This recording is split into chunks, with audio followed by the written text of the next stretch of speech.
이 시간 하나님께서 우리에게 주신 말씀은요, 로마서 12장 14절에서 21절까지의 말씀입니다. 로마서 12장 14절에서요 21절까지의 말씀. 제가 가지고 있는 성경책으로는 신약성경 256쪽입니다.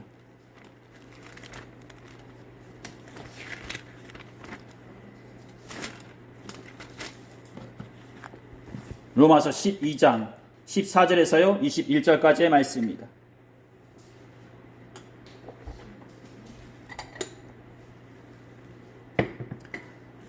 제가 가지고 있는 성경책으로는 신약성경 256쪽입니다.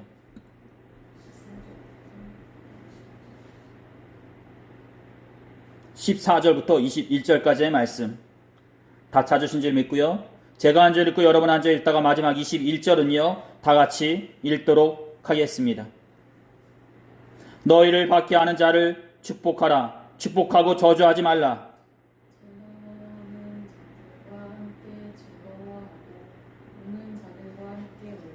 서로 마음을 같이 하며 높은 데 마음을 두지 말고 도리어 낮은 데 처하며 스스로 지혜 있는 채 하지 말라. 아무에게도 악을 악으로 갚지 말고 모든 사람 앞에서 선한 일을 공모하라.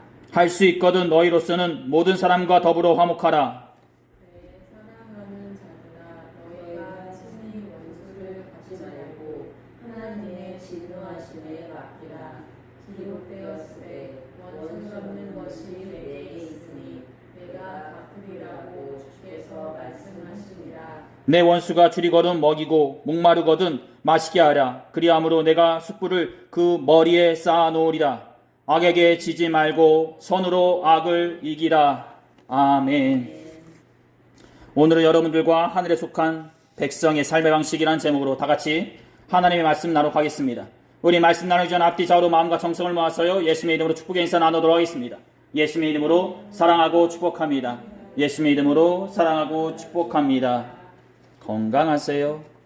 말씀 나누도록 하겠습니다. 한 할아버지가 한 아이를 데리고 대형마트에 가게 되었습니다. 마트에 들어서자마자 어린아이는 자신이 좋아하는 코너로 가자고 하며 할아버지에게 떼를 쓰는 것이었습니다. 이에 할아버지는 조금만 참아 제이슨이라고 하며 말을 하는 것이었습니다. 얼마 후 생필품 코너에 들어서자 이번에는 그 생필품 코너 앞에 진열되어 있는 로봇을 바라보며 어린아이가 또 떼를 쓰며 말하는 것이었습니다. 저 로봇이 갖고 싶으니 지금 사달라고 말이죠. 이에 할아버지는 또 안 돼 제이슨 참아 라고 말하는 것이었습니다. 이번에는 생필품 코너를 지나 식료품 코너로 들어서자 그 아이가 바닥에 드러누워 자신이 먹고 싶은 초콜릿이 있으니 그것을 사달라고 보채는 것이었습니다. 그러자 이번에도 그 할아버지는 안 돼 제이슨이라고 하며 말하는 것이었습니다. 얼마 후 모든 쇼핑을 마치고 마트 밖으로 나왔을 때 어떤 사람이 이 할아버지에게 찾아와 묻는 것이었습니다. 할아버지 참 대단하시네요. 어떻게 쇼핑을 하시면서 제이슨의 투정과 짜증에 한 번도 화를 안 내실 수 있으세요? 라고 말이죠.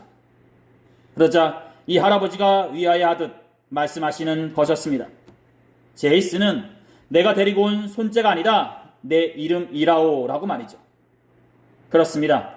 이 할아버지는 어린 손자가 투정을 벌이고 떼를 쓰고 짜증을 날 때 어린 손자의 이름을 불러서 자중시킨 것이 아니라 그 상황에 화를 낼 것 같은 자신을 바라보면서 자신에게 자중하라고 말했던 것입니다. 즉 마트 안에서 어린 손자를 진정시킨 것이 아니라 그 어린 손자에게 화를 낼 것 같은 자기 자신을 진정시켰던 것입니다. 사랑하는 성도 여러분, 이렇듯 우리 안에는 누구든지 어떤 상황 앞에 표출되어지는 화와 분노가 있고요. 한편으로는 그 화와 분노를 자중하는 마음 또한 갖고 있습니다. 하지만 우리가 살아가는 이 사회는 대체로 자기 자신을 자중하며 화를 삭히기보다는 그 화를 표출하여 순간에 자신의 감정이 해소되기를 원합니다. 그리고 그것이 세상의 방식이라 생각하고요. 세상을 살아가는데 가장 지혜로운 행동이라 생각하곤 합니다. 제가 경험한 일 중에 이런 일이 있었습니다. 한 번은 자가용으로 운전하는 도중에 길가에 정차해놓고 누군가를 기다리고 있었는데요. 어떤 분이 오시더니 차를 빼라는 것이었습니다. 제가 보기에 위험지역도 아니고 또한 잠시 동안 차를 주차한다 해도 큰 탈은 발생하지 않을 것 같아 그분한테 잠시 동안 양해를 구하려 했습니다. 그런데 그분은 다짜고짜 제 얘기는 들으려고 하지 않고 무조건 차를 빼라는 것이었습니다. 이에 저도 이런 모습은 아닌 것 같아 그분한테 얼굴을 붉히며 큰 소리로 한마디 하게 됐습니다. 데시벨이 올라왔겠죠? 금방 뺄게요! 라고 말이죠. 그러자 이 모습이 싸울 기세로 보였는지 그 아저씨는 금방 빼라고 말씀하시면서 물러나시는 것이었습니다. 그리고 이 모습과 광경에 제 개인적으로 한탄스럽게 여겨 헛웃음이 나왔는데 그것은 바로 사람들 사이에서 친절한 모습보다 이렇듯 때로는 격한 감정적인 모습이 일을 풀어가는 데 더 효과적인 모습이라는 것입니다. 그렇습니다. 당시 제가 한탄스럽게 헛웃음이 나온 이유는 이렇듯 사람들은 친절하고 겸손하게 말하려는 자에게 더 무지막지하게 대하려고 한다는 것이요. 이와 반면 폭력적이고 격한 감정으로 대하는 사람에게는 신중하고 조심스럽게 대한다는 것입니다. 그래서 이런 모습 때문에 요즘의 세상의 젊은이들이 자신의 몸에 위협적인 문신을 하거나 폭력적인 언어를 쉽게 구사하는지도 모르겠습니다. 그리고 이런 폭력적인 언어를 구사하고 행동해야 하지만 어딘가에서도 대접받고 인정받는다는 생각에 이런 모습들을 우리의 이웃들과 사람들에게 여과 없이 보여주는지 모르겠습니다. 그렇습니다. 어쩌면 이렇듯 폭력적이고 감정적으로 살아가는 모습이 세상을 살아가는 사람들의 모습인지 모르고요. 또한 이렇게 사는 것이 세상의 방식인지 모릅니다. 즉 눈은 눈으로, 이는 이로, 손은 손으로, 발은 발로, 때린 것은 때림으로 갚는 것이 세상을 살아가는 지혜로운 모습인지 모른다는 것입니다. 하지만 그런 모습과는 반하게 오늘 본문의 말씀을 보게 되면요, 그렇게 화를 내고 일을 처리하라는 말보다는 그렇게 다가오는 사람들을 축복해주고 선하게 대하라고 말해주고 있다는 것입니다. 너희를 박해하는 자를 축복하라. 축복하고 저주하지 말라. 즐거워하는 자들과 함께 즐거워하고 우는 자들과 함께 울라. 서로 마음을 같이하며 높은 데 마음을 두지 말고 도리어 낮은 데 처하며 스스로 지혜 있는 채 하지 말라. 아무에게로 악을 악으로 갚지 말고 모든 사람 앞에서 선한 일을 도모하라. 그렇습니다. 어쩌면 이 말은 세상적으로 보았을 때 바보가 되라는 말과 같은 것이요, 어떻게 보면 세상에 속한 사람이 아닌 하늘에 속한 사람으로서 당연히 해야 하는 삶의 방식인지 모릅니다. 그렇습니다. 즉 이 땅 가운데 그리스도인으로서 살아가고 있다면 하늘의 방식인 이런 마음가짐과 방법으로 살아가라는 말처럼 들려진다는 것입니다. 너희를 박해하는 자를 축복하라. 축복하고 저주하지 말라. 아무에게로 악을 악으로 갚지 말고 모든 사람 앞에서 선한 일을 도모하라. 그렇습니다. 이 말은 우리가 세상 가운데 살아가면서 마주치는 모든 사람들과의 관계를 말해준다 볼 수 있을 것입니다. 즉 우리가 세상 가운데 살아가면서 마주치는 모든 사람들 가운데 세상적인 방식으로 그들과 똑같은 방법으로 행동하기보다 하늘에 속한 백성으로서 하늘의 방식인 선으로서 행하라는 것입니다. 어떻게? 악을 악으로서 대하지 말고 악을 선으로서 말이죠. 그리고 그 선한 자의 모습으로서 오늘 본문 14절에서는 이렇게 말해주고 있습니다. 너희를 박해하는 자를 축복하다. 축복하고 저주하지 말라라고 말이죠. 사랑하는 성도 여러분, 앞서 말씀드렸듯이 우리는 때로는 눈은 눈으로, 이는 이로, 때린 것은 때림으로 갚는 것이 세상을 살아가는 지혜이자 방식이라 말하였습니다. 즉 박해하는 자에게 똑같이 박해하는 것이 어쩌면 세상의 방식이자 지혜라는 것입니다. 그런데 14절 말씀에서는 그렇게 하지 말고 그 박해하는 자를 축복해 주라고 말해주고 있다는 것입니다. 그리고 이에 더 나아가 축복해 주고서 저주해 주지 말라고 말해주고 있다는 것입니다. 사랑하는 성도 여러분, 14절부터 이어지는 15절 말씀이나 16절 말씀 모두 다 쉬운 방법은 아닙니다. 즉 박해하는 자를 같이 박해하는 일은 쉬운 일이지만 박해하는 자를 축복해 주는 일은 어려운 일이라는 것입니다. 그리고 그 순간에 축복해 주는 것으로 머무르는 것이 아니라 차후에 저주하지 말라는 것 또한 우리의 마음에 한 톨의 악한 마음까지도 없애버리라는 완전한 선함을 향해 나아가는 말처럼 들려집니다. 즉 그만큼 사도 바울은 로마서를 읽는 독자들에게, 즉 현재 우리들에게 굉장히 어렵고 불가능한 일을 행하라고 권하고 있다는 것입니다. 이는 순간 우리의 감정에 따라서 선을 베풀라는 얘기가 아니라 근본적인 우리 자신의 중심 또는 본질이 바뀌어야지만 가능한 일이라 볼 수 있습니다. 우리의 마음속에 악하고 이기적인 모습이 아니라 선하고 이타적인 모습으로 새롭게 바뀌어야지만 가능한 일이라는 것입니다. 그리고 그렇게 바뀌어진 자만이 박해하는 자를 축복해 줄 수 있고요, 축복해 주고서 저주하지 않는다는 것입니다. 사랑하는 성도 여러분, 왜 사도 바울은 이렇듯 어려운 일이 할 수 있는 박해하는 자를 축복해 주라고 말하였을까 싶습니다. 그 이유는요, 바로 사도 바울은 하늘의 백성들인 우리들을 통해 이 땅 가운데 악의 사슬을 끊기를 원하였던 것입니다.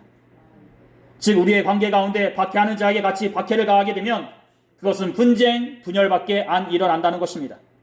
즉 박해는 박해를 낳고 그 박해는 계속적으로 돌고 돈다는 것입니다. 즉 원수가 원수를 낳고 원수가 원수를 낳다가 마지막에는 서로 멸망하듯이 우리의 관계 가운데 박해하는 자에게 같이 박해를 가하게 되면 순간에 내 감정은 해소될지 몰라도 그것이 차후에 더 큰 박해로 우리에게 다가온다는 것입니다. 하지만 그 가운데 축복을 하게 되면 그 박해의 사슬이 끊기고 차후에는 그 박해하는 자가 변화되어 서로 선한 자로서 있게 된다는 것입니다. 그렇습니다.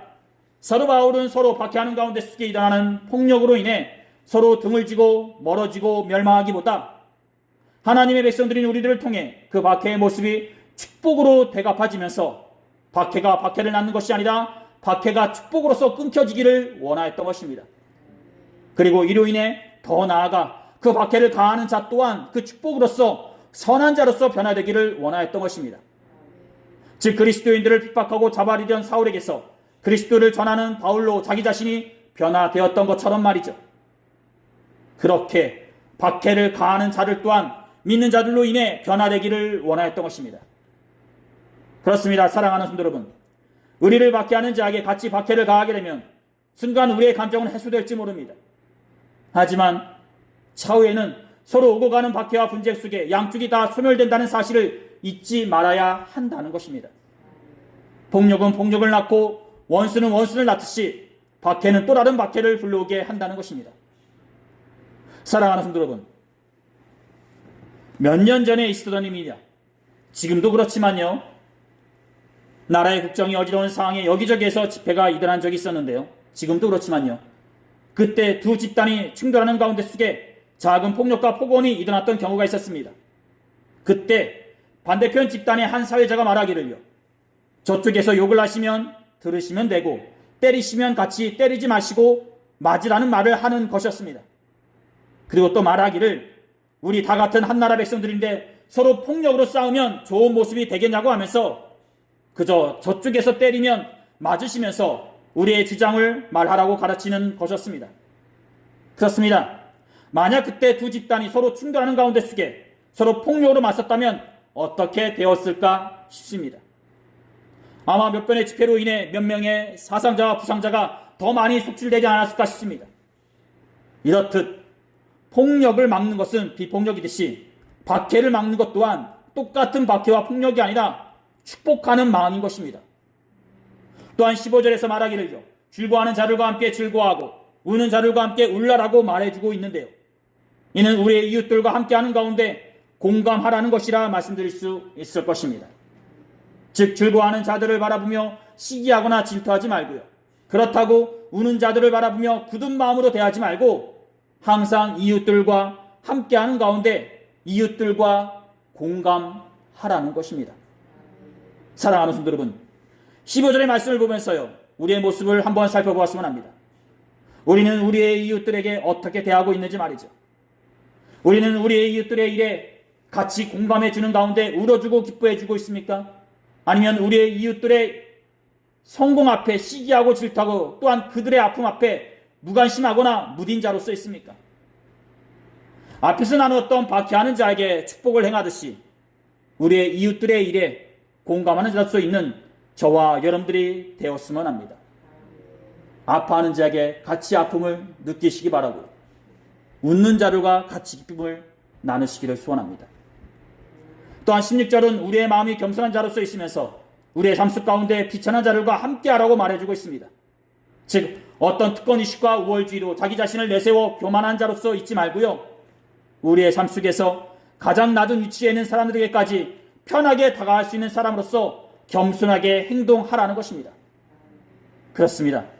우리가 우리 자신을 내세워 교만한 자로서 있으려고 한다면요, 한없이 교만해지고 잘나지 않은 자로서 있을 수 있습니다.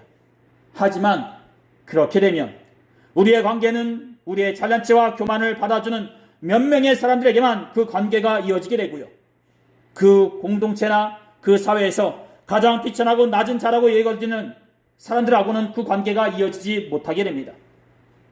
하지만 우리가 겸손한 자로서 가장 낮은 자들과 눈높이를 맞추려고 노력하게 된다면 우리는 보다 폭넓은 관계 가운데 어떤 사람들과 관계를 맺을 수 있을 것이요, 또한 그 가운데 우리에게 그 어떤 거리낌이나 어려움은 찾아보기 힘들 것입니다. 즉 그렇게 뛰어나고 지혜로우신 예수님께서도 아무 차별이나 우월의식 없이 세리와 죄인들과 함께했던 것처럼 현재의 우리도 우리의 삶 속에서 차별이나 그 어떤 우월의식 없이 겸손하게 우리 주위의 사람들과 눈높이를 맞춰서 생활해야 한다는 것입니다. 저에게 신학을 가르쳐주신 교수님께서 한 번은 제자들에게 이런 말씀을 해주신 적이 계셨습니다. 자고로 선생은, 저희 선생님은 교수님이라는 얘기를 듣는 것보다 선생님이라는 말을 듣길 원하셔가지고 저희 제자들은 선생님한테 선생님이라 불렀어요. 그래서 저도 교수님이라는 말보다 선생님이라는 말이 입에 붙어 있어요. 저도요. 자고로 선생은 뭔가 부족한 것 같은 사람처럼 보여져야 된다. 왜냐하면 너무 뛰어나고 잘난 사람처럼 보여지게 된다면 그에게 가르침을 받는 제자들이 지식을 쌓는 가운데 쉽게 낙심하고 쉽게 좌절하게 되기 때문이다.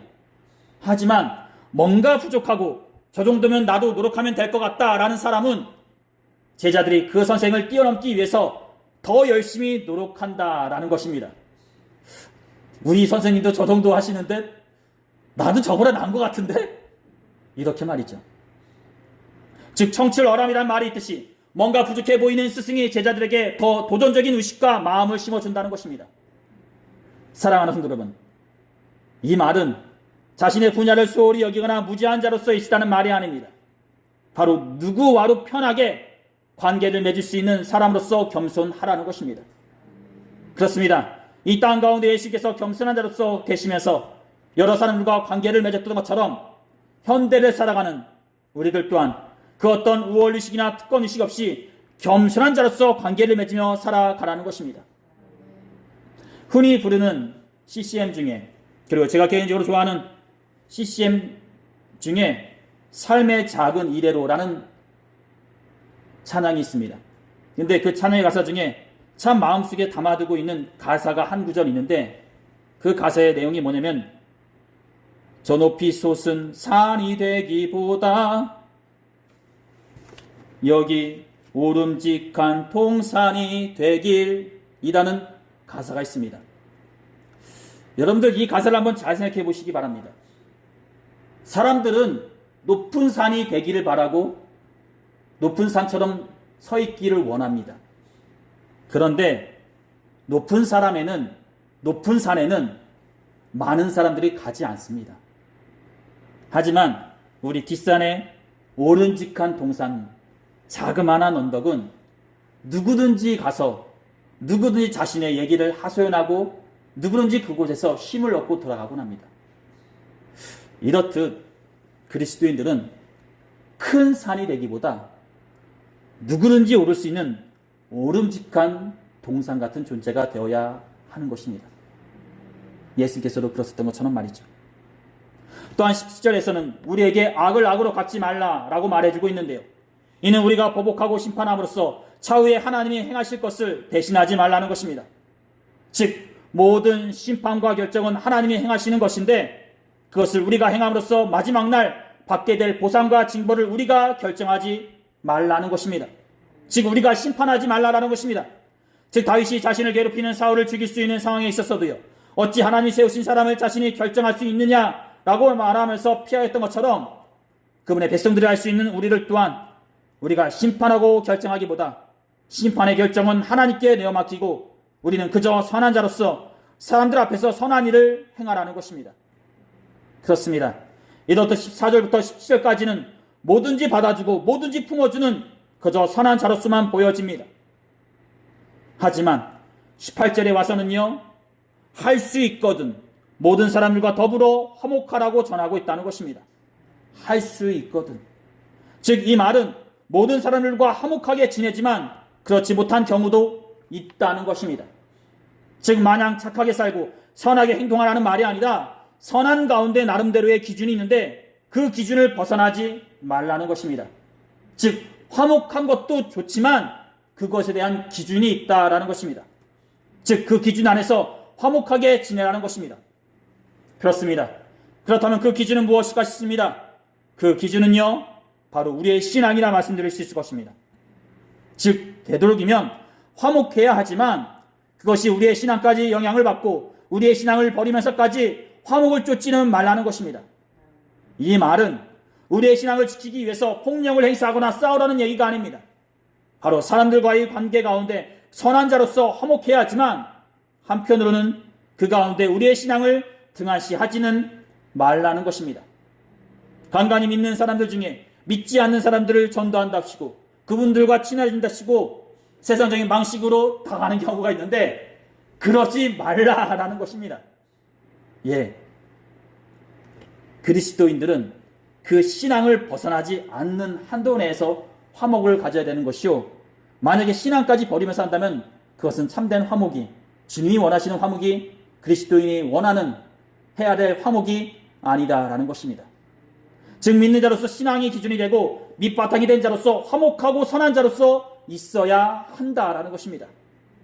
그렇습니다. 사랑하는 성도 여러분, 또한 19절과 20절에서 사도 바울은요, 우리들에게 원수를 갚지 말고 다만 그 원수가 줄이거든 먹이게 하고요, 목마르거든 마시게 하라고 권하고 있는데, 이는 원수를 원수 대하듯 갚거나 처단하지 말고요, 다만 선으로서 원수를 대하라는 것이라 볼 수 있을 것입니다.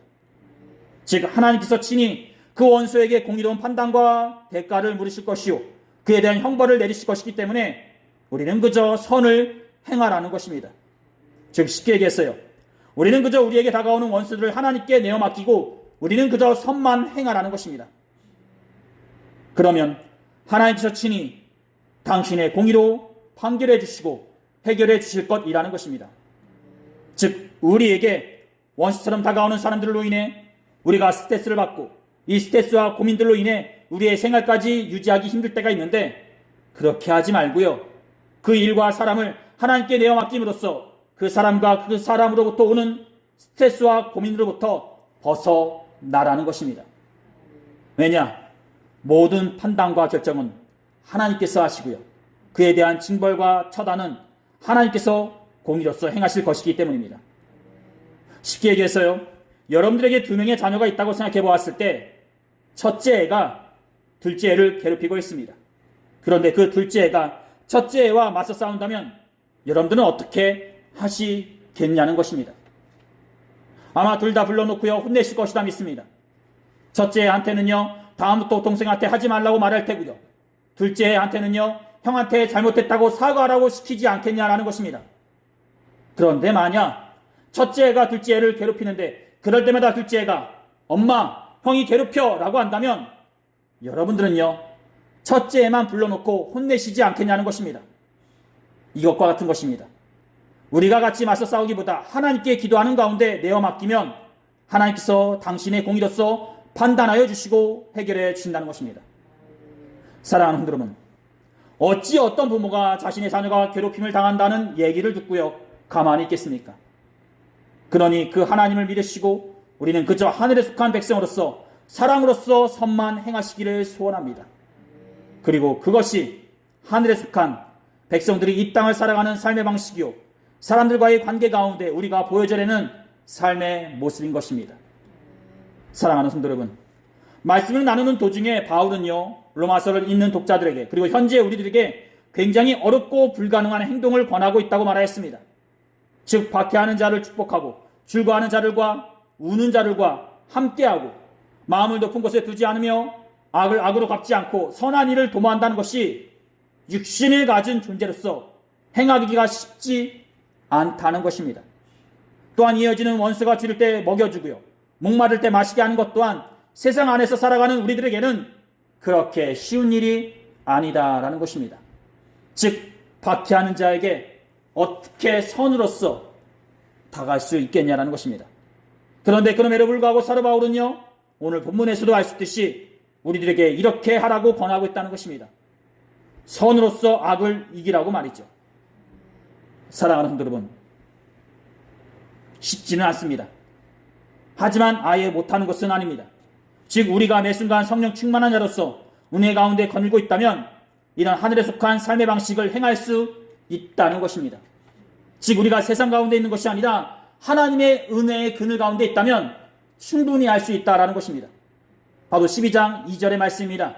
너희는 이 세대를 본받지 말고 오직 마음을 새롭게 함으로 변화를 봐라 라고 말이죠. 즉, 우리가 이 세대를 본받지 않고 성령 충만함으로 마음을 새롭게 한 자로서 이 땅 가운데 서 있다면 우리는 친히 선을 행하는 자로서 있을 수 있다는 것입니다. 즉, 내가 사랑하고 내가 선을 행하는 것이 아니라 성령 충만함으로 내 안에 계신 성령님께서 나를 통해 사랑하시고 나를 통해 선을 행하신다라는 것입니다. 가끔씩 말씀드리지만 우리가 예배를 드리기 전에 말씀을 나눌 때 예수님의 이름으로 옆 사람들에게 사랑하고 축복합니다라고 얘기하듯이 어찌 옆에 있는 분을 사랑할 수 있고 축복할 수 있겠습니까? 내 가족도 때로는 사랑하고 축복하기가 힘든데, 인간의 마음으로는. 그런데 예수님의 이름으로는 할 수 있다라는 것입니다. 그 이름으로 선을 행하라라는 것입니다. 사랑하는 성도 여러분, 우리 모두 다 마음을 새롭게 한 자로서, 즉 성령 충만한 자로서 있으므로 이 세상 가운데 선을 행하시는 저와 여러분들이 되시기를 두 손 모아 축원드립니다. 오늘 하나님께서 우리에게 주신 말씀은 여기까지입니다.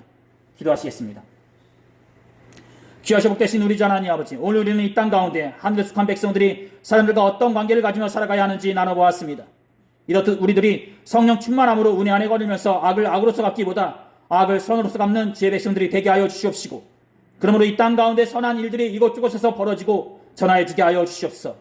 또한 우리를 또한 선한 일을 행하는 가운데 속에 시험에 들지 않게 하시고 선을 행하는 가운데 속에 주님의 섭리와 역사하심을 보게 하여 주시옵소서.